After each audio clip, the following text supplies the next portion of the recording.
Episode 127, Staying in Your Own Lane.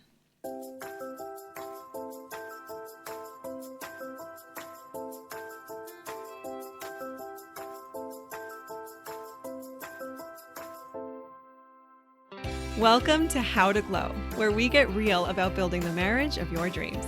I'm certified coach Kayla Levin, and I help married Jewish women go from surviving and overwhelmed to thriving and connected through practical tips, real-life inspiration, and more than a little self-awareness along the way. Hey friends, was that so weird to hear the new intro? I know it's probably going to break your brain for a couple weeks, but hopefully we'll all get used to it in the long run. Okay, so excited for you guys to hear our first How to Glow podcast episode. Hello friends, welcome back. Okay, I've done a pretty good job of getting these out more regularly on Sundays, and I am loving it. I love having this, in the beginning we were super scheduled, and then we kind of relaxed, which I think in some ways maybe the whole world relaxed a little over COVID, but come on, let's get it back together. So I'm so excited these are going back more regularly on Sundays. You can start to anticipate them and look forward to them. Okay, so I'm going to talk to you today about something I've alluded to a lot on the podcast, but I don't think I've ever spent a whole episode on it. So I'm very excited to give you this skill. We're again going into these 4 self-mastery skills that can help you move into the whole how to glow energy, which I'm going to talk to you about a little bit as well. So today's going to be talking about staying in your own lane. I'll just give you a couple little updates in the meantime before we get started, okay? So first of all, I just finished and just coming off of doing an interview for the Modern Jewish Girl podcast. So I don't normally do this, but I just want to say I wish this podcast had existed when I was in seminary, and I think all of you need to know about it. So not only is she so wise and so relatable, and I think just so awesome, I get so excited about all the amazing Jewish podcasts out there right now and all the value that's being created. But I also just want you to know this, because if you meet someone who is going through a Jewish journey and wants to understand more about Orthodox Judaism, or if that's you, go check it out. She's amazing. So I just want to give major recommendation for the Modern Jewish Girl podcast. Let's send her some love from the First Year Married community. Okay. Oh, or the How to Glow community. This is so weird. Okay, that's what we are now. We're How to Glow. All right. So I also got not a bajillion. I got a bunch of emails and questions from all of you about the How to Glow membership, which is logical because I didn't really tell you anything. I told you there's going to be a membership program and I didn't give you any details. Would you like some details? Let me give you some details. I want to give you an idea of what it looks like. So the whole program is designed to be Overwhelm Proof. It is the leanest way I can possibly get this material active in your life. That is how it's designed, which is actually surprisingly a lot more work in some ways. It takes a much different approach than just kind of throwing in everything that I've got for you. So I really wanted to create something that allows us the space to really dive into coaching, because as you know, that is the most important tool to implement any of this work, to have it actually show up in your life. And it requires some, tweaking. It requires really learning it in an intentional way.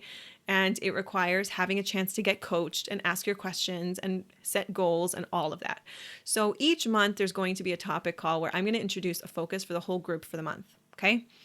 And then there's going to be 2 Q&A calls. You can submit questions anonymously or not anonymously in advance, get those questions answered on the call, which is super awesome, because then if you can't be there, it's not a problem. Or you can come on the call live and get coached. People are asking me what time the calls are. Guess what? I'm going to just keep changing it. I don't want anyone to feel like this is something that you are, if your schedule changes, you can't do this. It is designed for you to be able to attend or listen to the recording. That's how it's set up intentionally.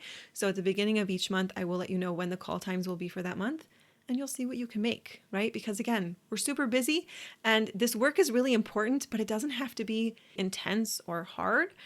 It just requires doing. And that's the genius of it.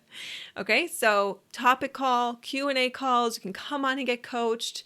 There will be recordings for people who aren't able to make it live. It's totally fine. You can go see your question get answered, or you can just listen. And I want you to know you cannot underestimate the value of hearing someone else's coaching.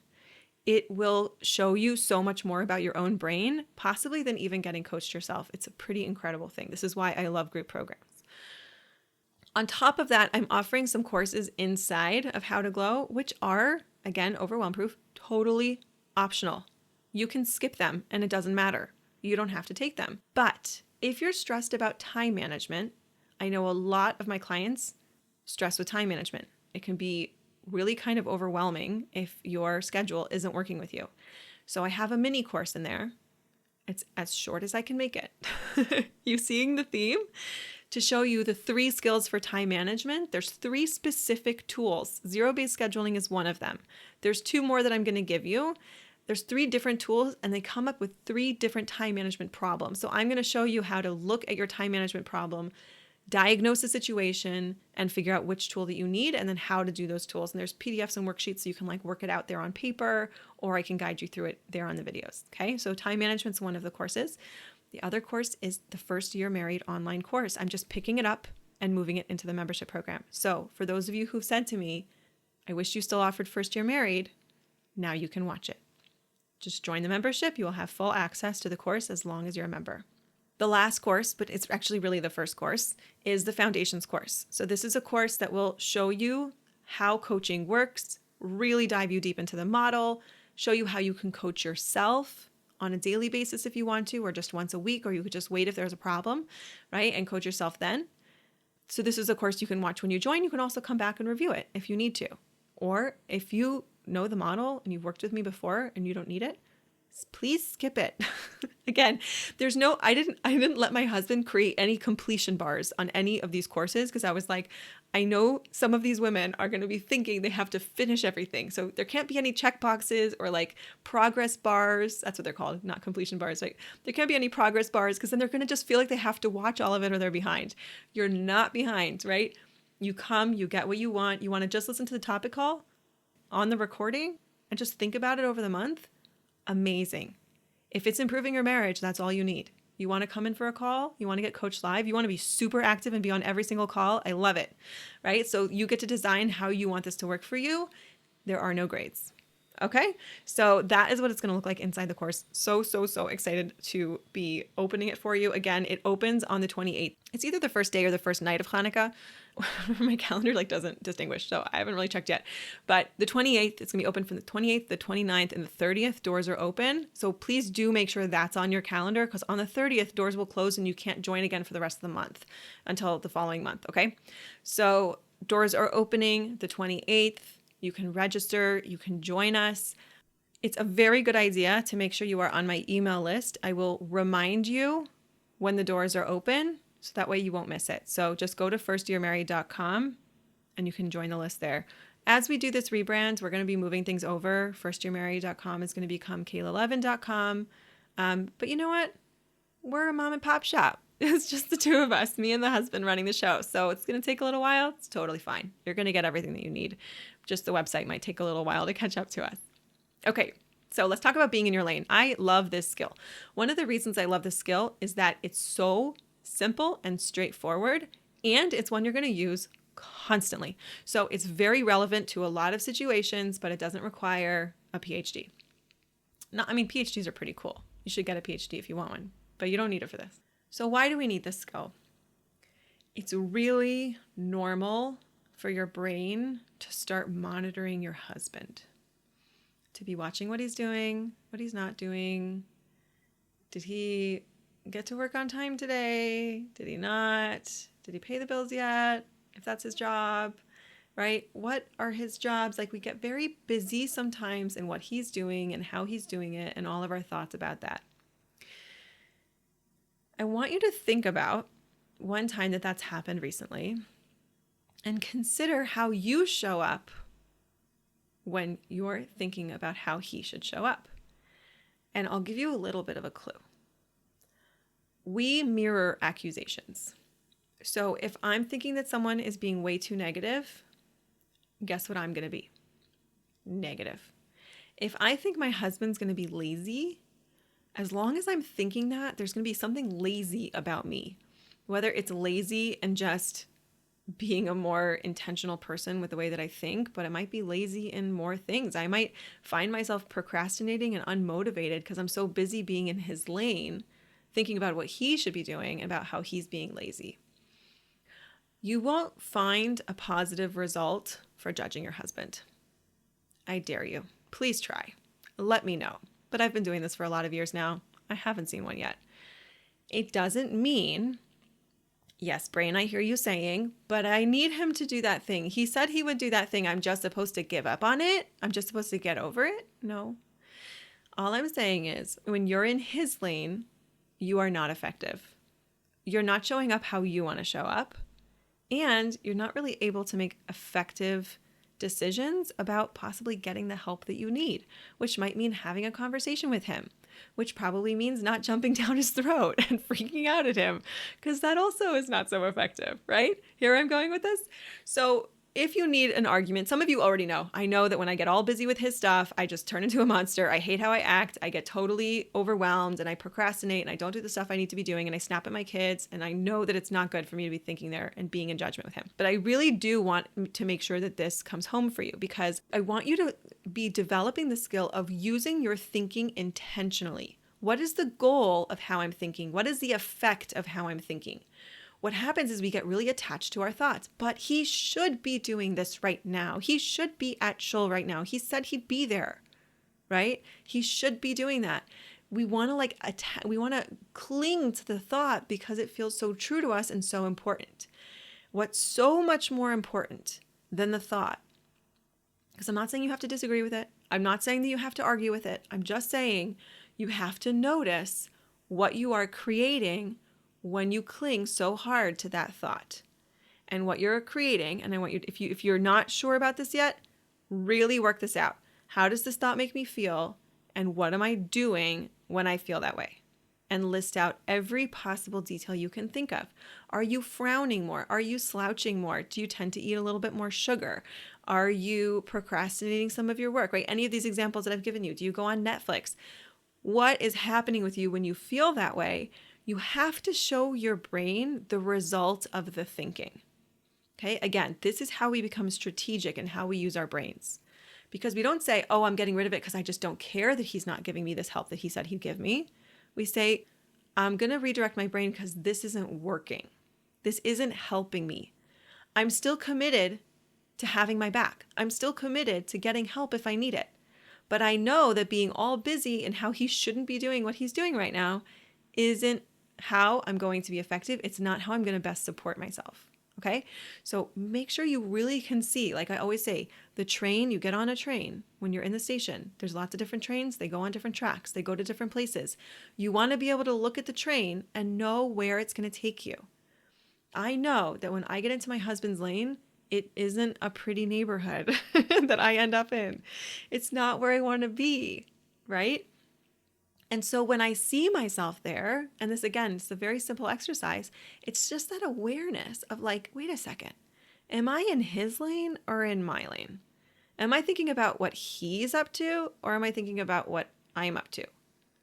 What am I up to right now? What am I trying to create right now? What is my goal right now? Let me just see if I can work on that, okay?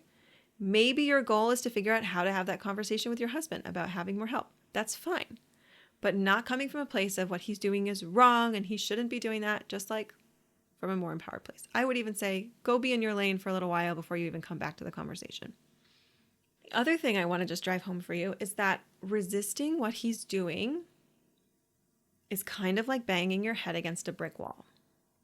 Because the reality is that's what he's doing, right? And so many women that I speak to talk about how they're just like in all this mental resistance of just like, no, not that. No, do that again. No, like, why aren't you doing this? Why isn't he doing this? He should be doing this. Like, we spent all this mental energy just, it's like this very tense resistance, as if we think that if we resist it hard enough, it will change. Well, I want you to know I tried. I've done the experiment. If you would like to just learn from my experience, I have resisted lots of people doing lots of different things in my life, and it was never effective. I don't happen to have some kind of mental capacity where when I mentally resist someone, their behavior changes. Now, this gets confusing because sometimes we can have a conversation with someone. Sometimes we can kind of be mean to someone, give them some criticism. Sometimes we can like motivate someone with lots of positive energy, and sometimes it works. And this is where I want you to get really, really careful, because Your best relating to anyone in the world is going to come first from accepting them. 100%. If you want an incredible relationship with your husband, do not turn to manipulative tactics like fake positivity because you think you need something, right? So it gets really, really murky here because we do talk about the fact that when he makes you happy, he's going to be so much more motivated. But your work is just to let him make you happy because that's so important. Because if he made you happy, he gets to know that, right? If we start tying it into like, so that you'll do this for me, we can become very tit for tat. And I know that you all want so much more for yourselves than that. You deserve so much more in your marriages than that, okay? So point number 1, where does the train take you? Okay, when you're busy in his lane, it's not a pretty neighborhood. It's not going to help you show up the way that you want to be showing up, and it's not going to help you get what you need. Number 2, it doesn't even work, right? Resisting what he's doing, resisting the reality of the situation, any of that, judging it, doesn't change what's happening. And so there's a little bit of insanity there, right? We want to just be like, wait a second, this is what's real. This is what's true right now. Let me just be with what's true. Let me name it. My husband doesn't go to shul in the morning anymore. He used to. Let's just name that. Not, my husband should start going to shul. Such a tremendous difference in energy. The first one you can work with. The second one, there's nowhere to go because you're just denying the reality of the situation. I need a new example. I keep using this going to shul in the morning and like it's overused at this point. So sorry, I'm going to try and come up with something new for you. Or you can let me know. Next time I talk to one of you, I'll just pull your example. Okay. So that all sounded kind of negative because I was trying to like really make the case for you to get out of his lane. I want to talk about what's amazing about your lane. Okay. What's your lane? Your lane is how I want to be thinking, how I want to be feeling, what I want to be doing, what results I want to be creating in my life. Guess what? All completely in your control. It's magic over here. Your lane is so much fun. Why wouldn't you want to be here? This is where you actually get to like have thoughts that have an impact as opposed to have thoughts like there should not be world hunger and nothing happens in the world. But I say, I would like to contribute to the issue of world hunger. Hey, guess what? I can do something now. Okay? Your lane is a beautiful place. It's full of magic and productive energy and positivity and doing things. It's amazing in your lane. It's so yummy in your lane. Come back to your lane, okay? So I want you to just hear my voice in your head next time you see yourself like busy in his lane with what he should be doing. Like, no, come back to your lane. It's so fun over here. It's a party over here. What do you want to be creating right now? If you're unclear, just say like, okay, right now I'm in the after school phase of my day. What do I want to create with this 3 hours? Is it connection with my kids? Is it some clean laundry? Is it some mental space for myself? Is it a nap? I don't know. What do you want to create with those 3 hours? Can you create it? Okay. Getting back in your lane means what am I creating? What am I producing in my life? What matters to me right now? Okay. And then your brain, because your brain's going to work hard either way, right? So if it's in his lane, it's working hard, resisting, which does nothing. Your brain's just like hitting itself against a brick wall. Or you're in your lane and your brain is like, great, let's make it happen. Here's all my ideas. How could you get a nap at 3 o'clock in the afternoon? Well, this one wants a play date. I don't know. Maybe you can't. Maybe for some of you, that's like an absolute fantasy. Keep dreaming. It's great. It'll come around one day, right? But it gives your brain something to work on. Is it possible? Maybe. What if it was possible? What if I could work this out? Maybe it's something much bigger. Maybe you want to start a new nonprofit. Maybe you want to start becoming a speaker. Maybe you want to get a degree. Put your brain to work on that. Use all of that energy and that power in service of what you're trying to create in the world. You can't be in both places at the same time. So if you're in his lane, you're not in yours. That's such a shame. Okay, so super, super simple awareness exercise this week, guys. Ladies, I should say. Just notice. Catch yourself when you're in his lane. You might start to notice, if you do this a lot and you haven't really worked on this before, you'll notice that the same couple emotions come up when you're in his lane. So you'll start to be able to say like, oop, I'm feeling judgy right now, must be in his lane. Like you'll actually notice the emotion first before the thinking. Great. I love to have like my red flag emotions that tell me that's, that my brain has wandered onto the wrong train. Okay. So if you start noticing which emotions those are, that's great. So step 1, just start noticing when you're in his lane. Step 2, go back into yours. That's it. It's magical. Like I said, a lot of these tools are not sophisticated. They're not complicated. You don't have to print out a PDF. You just have to do them. That's the genius. The genius is in the implementation. I know you can all do this. I would love to help you work on getting into your own lane. If you have a specific issue that's so sticky that you just really are not feeling like you can let go of, that comes up a lot in coaching. Like, I can get out of his lane in all these areas, but there's this one area that's a sore spot for me. If you're feeling stuck and you've tried this exercise, I want to invite you to join us inside of How to Glow and raise your hand and bring it on for coaching, because all the other women listening are going to benefit and they're going to be able to get more into their own lanes as well. So join us in our community. I would love to have you there. Again, make sure you're on my email list, firstyearmarried.com/coaching, so you can get that wait list and you'll just get on my email list. You'll hear when doors are open. It's at the end of the month, November 28th. Can't wait to see you inside. Have an amazing week, everyone. Okay, bye-bye.